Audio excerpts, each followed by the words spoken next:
Be sober, be vigilant, because your adversary the devil, as a roaring lion, walketh about, seeking whom he may devour. 1 Peter chapter 5, verse 8. Listen to me carefully. You are not just anyone. You are a chosen one, set apart for a divine mission, but with great awakening comes great opposition. The forces that seek to keep you asleep will do everything in their power to block, delay, and weaken you. Have you noticed that just when you start to elevate, everything seems to come against you? The deeper you step into your divine path, the more intense the resistance becomes. This is not a coincidence. Many never complete their awakening because they fail to recognize the hidden traps designed to stop them. If you've been feeling lost, drained, or disconnected, this is your confirmation. Something is trying to pull you away from your calling. But the moment you recognize the attacks, you reclaim your power. This message is reaching you for a reason. The enemy fears your awakening because once you step into your true power, nothing can stop you. Comment 777 if you refuse to let these forces stop you. Stay until the end, because these 7 warning signs will reveal if your spiritual journey is in danger. 1. Constant spiritual exhaustion. In Isaiah chapter 40, verse 31, it says, "But they that wait upon the Lord shall renew their strength. They shall mount up with wings as eagles. They shall run and not be weary, and they shall walk and not faint." This verse is not just a promise, it is a divine law. Those who remain spiritually connected will always be renewed. Yet, what happens when you feel the opposite? When instead of mounting up like an eagle, you feel like you can't even take another step? This is a clear sign that something is interfering with your spiritual flow. Chosen one, have you felt unexplainably drained, as if no matter how much you rest, you can't seem to regain your energy? This is not ordinary exhaustion. This is a spiritual attack on your strength. The moment you step into your divine calling, opposition arises to weaken you, because a weary soul is easier to manipulate, confuse, and distract. Have you noticed that right before a breakthrough, you feel the most exhausted? This isn't just physical tiredness, it's spiritual warfare. The forces working against you understand that if they can keep you tired, they can keep you stuck. That's why this exhaustion isn't relieved by sleep or rest. It lingers, making you feel disconnected from your own power. Perhaps you've been waking up feeling just as tired as when you went to sleep, or maybe your usual spiritual practices, prayer, meditation, fasting, no longer feel refreshing. Instead of feeling uplifted, you feel burdened, like a weight is pressing down on your soul. This is by design. The enemy wants you to believe that something is wrong with you, when in reality, you are under attack. But here's the truth. This is not your natural state. You were created to walk in divine energy, clarity, and power. That's why the enemy is so desperate to drain you, because when you are fully aligned with your spiritual strength, you are unstoppable. So how do you fight back? You must reclaim your spiritual vitality. Protect your energy. Be mindful of what drains you, whether it's toxic people, negative thoughts, or even spiritual overexertion without replenishment. Spend time in deep spiritual rejuvenation through prayer, stillness, and divine reconnection. Because when your strength is restored, nothing can hold you back. But exhaustion isn't the only sign. Another dangerous attack comes in the form of deception. 2. Repeated negative synchronicities. You used to receive divine confirmations, angel numbers that reassured you, prophetic dreams that provided clarity, and synchronicities that aligned perfectly with your purpose. Every sign felt like a divine hand guiding you forward. But now, everything feels distorted. What once brought certainty now fills you with doubt. The patterns seem broken, the message is unclear, and instead of feeling aligned, you feel lost in uncertainty. Have you been seeing strange numbers, facing unusual delays, or noticing eerie coincidences that seem to work against you. Signs that once encouraged you now seem to create more confusion than clarity. At first, you trusted the signs as divine confirmations, but now they appear at the worst possible moments. When you're struggling, when you're uncertain, when you're already questioning yourself. You keep seeing numbers that once felt sacred, but now they carry an unsettling energy. You experience synchronicities that feel like warnings instead of guidance. And each time it leaves you wondering, is God speaking to me, or is something else interfering? These are not divine signs. This is spiritual manipulation meant to weaken your trust in divine timing. The enemy knows that chosen ones rely on divine confirmation, so it tries to distort what you believe to be true. The goal is simple. If you stop trusting in divine signs, you start hesitating in your purpose. The confusion grows when you begin to see patterns that seem to mock your faith. Numbers that used to symbolize progress now appear during moments of failure. Dreams that once carried divine messages now leave you anxious upon waking. The enemy wants you to believe you are lost, even when you are not. But you must remember, God is not the author of confusion. He does not send signs to make you feel fearful, hesitant, or disconnected. If something is causing doubt instead of faith, anxiety instead of clarity, it is not from God. Recognizing this deception is key, but confusion isn't the only weapon the enemy uses. There's another attack that strikes at the very core of your purpose. 3. Loss of passion for your purpose. You once burned with unstoppable passion for your divine calling. Nothing could shake your determination, and every obstacle only made you more resilient. You knew deep in your spirit that you were walking in alignment with God's plan. But now, something feels off. The fire you once had has dimmed, the excitement has faded, and the clarity you once carried has been replaced with uncertainty. When was the last time you woke up eager to pursue your purpose? When was the last time you felt that deep knowing in your spirit that you were exactly where you were meant to be? Or has it been replaced with exhaustion, hesitation, and doubt? This is not random. This is a spiritual attack on your purpose. The enemy knows that a chosen one without passion is a chosen one who hesitates, delays, and doubts their own mission. If your heart no longer burns for the divine work you were called to do, then the enemy has already begun to dismantle your destiny. And it doesn't happen overnight. It starts small.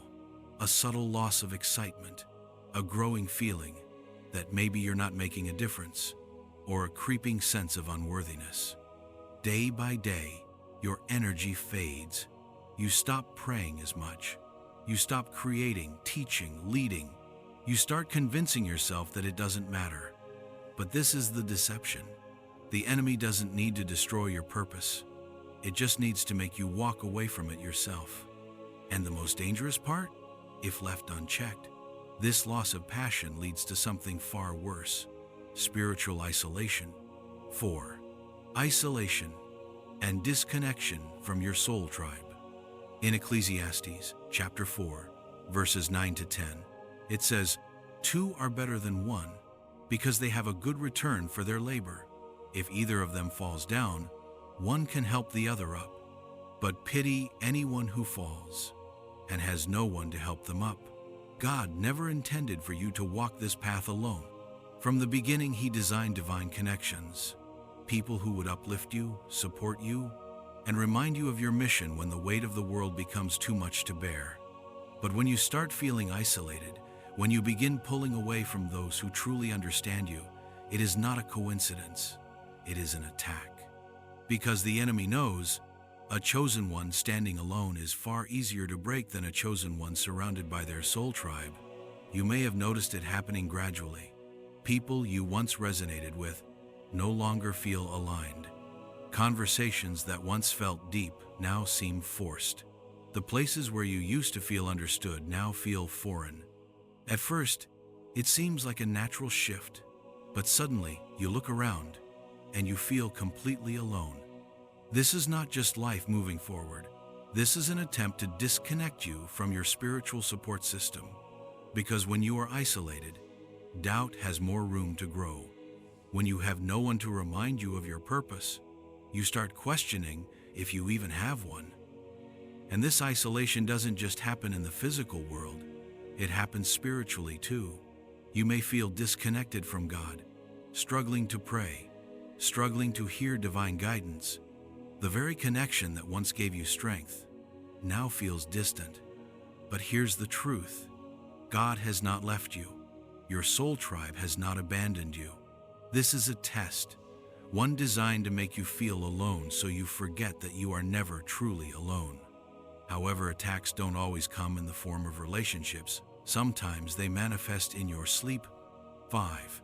Increased attacks in dreams and sleep paralysis. You used to find peace in your sleep. Your dreams were once a place of divine revelation, a space where God would speak, warn, and guide you. But now, something has shifted. Your nights feel heavy, restless, and filled with unsettling visions. Instead of prophetic dreams, you experience chaos, nightmares, or even demonic attacks. You wake up feeling drained, as if you've been fighting a battle you can't even remember. Have you been waking up at odd hours, feeling a strange presence in the room? Have you experienced sleep paralysis, where you sense something dark hovering over you, yet you can't move or speak? Have your dreams become filled with confusion, fear, or disturbing images that leave you shaken? This is not just a bad night's rest. This is spiritual warfare manifesting in your subconscious. The enemy knows that when you are asleep, your spirit is vulnerable, so it attacks when you are defenseless. It wants to invade your peace, plant fear into your soul, and distort the messages God is trying to send you. These attacks are meant to disconnect you from divine guidance and leave you questioning what is real and what is deception. Because when fear takes root in your subconscious, it begins to seep into your waking life as well. And if the enemy can weaken you at night, it can leave you vulnerable to the next attack, a sudden wave of emotional numbness that threatens to steal your joy. 6. Sudden overwhelm and confusion. You were once clear-minded, moving with confidence in your spiritual path. Every step felt guided, every decision felt aligned. But now, it feels like a fog has settled over your mind. The certainty you once had has been replaced with doubt, hesitation, and an overwhelming sense of confusion. Simple decisions feel heavy. Tasks that used to flow with ease now seem exhausting. Why does everything suddenly feel so unclear? Why do you find yourself questioning things you once knew in your spirit to be true? Why does it seem like no matter how much you pray, meditate, or seek answers, you're left feeling even more lost? This is not just a temporary lack of focus. This is an attack on your mind. The enemy knows that if it can cloud your judgment, it can weaken your faith. And when you start second-guessing yourself, when you begin to feel overwhelmed by indecision, it becomes easier to delay your purpose, silence your voice, and abandon the very mission you were called for. The Bible warns us in 1 Corinthians chapter 14, verse 33, "For God is not the author of confusion, but of peace." If what you are experiencing is bringing anxiety instead of clarity, it is not from God. And yet, confusion is only one layer of this attack. Because if the enemy can keep you in this fog long enough, it leads to something even more dangerous, a deep spiritual exhaustion that makes you want to give up entirely. 7. Temptations and distractions appearing more frequently. Be alert and of sober mind. Your enemy, the devil, prowls around like a roaring lion looking for someone to devour. 1 Peter chapter 5, verse 8. Spiritual attacks aren't always loud. Sometimes they come disguised as small distractions, enticing temptations, and opportunities that seem harmless, but are meant to pull you off course. The closer you get to your breakthrough, the more the enemy will flood your life with illusions designed to keep you busy, unfocused, and spiritually disconnected. Have you noticed that old temptations have resurfaced? Have you found yourself pulled toward habits, relationships, or environments that you had already outgrown? Have you been feeling the urge to procrastinate on your spiritual practices? Spending more time scrolling, indulging, or distracting yourself rather than focusing on your purpose? This is not random. This is an intentional attack. The enemy doesn't always fight you head on. Sometimes, it just keeps you distracted long enough for you to lose momentum. Because if you are distracted, you won't pray as much. You won't pursue your purpose with the same passion. You won't be as spiritually sharp. And that is exactly what the enemy wants. The danger isn't just in the distractions themselves. It's in how they gradually weaken your spiritual defenses. What starts as a small detour can turn into a complete redirection away from your calling. But you must remember this. If the enemy is working overtime to distract you, it means you are on the verge of something powerful. And now, the real question is, how do you fight back? How do you reclaim your clarity, your passion, and your divine connection? The answer is closer than you think. If you've recognized these signs in your own life, do not be discouraged. The enemy only attacks what is valuable, and your awakening is a threat to darkness. These battles are not proof of your weakness. They are proof of your divine power and calling. But now that you see the attacks for what they are, the question is, what will you do about it? Will you allow the confusion, exhaustion, and distractions to consume you? Or will you stand in your authority, reclaim your clarity, and push forward with even greater strength? The Bible reminds us in James, chapter 4, verse 7, "Submit yourselves then to God. Resist the devil, and he will flee from you." That is your power. The moment you recognize these attacks and refuse to give in, the enemy loses its grip. So what's the next step? Return to your spiritual practices. Guard your energy. Cut off distractions. Surround yourself with your soul tribe. And most importantly, remember who you are. Chosen ones, if this message spoke to your spirit, don't forget to like this video. It helps spread the truth to those who need it. Hit that subscribe button and turn on the notifications so you never miss a divine revelation. And if you feel led, drop a super thanks to support this mission of awakening. Your energy, your presence, and your faith are powerful beyond measure. Your breakthrough is here.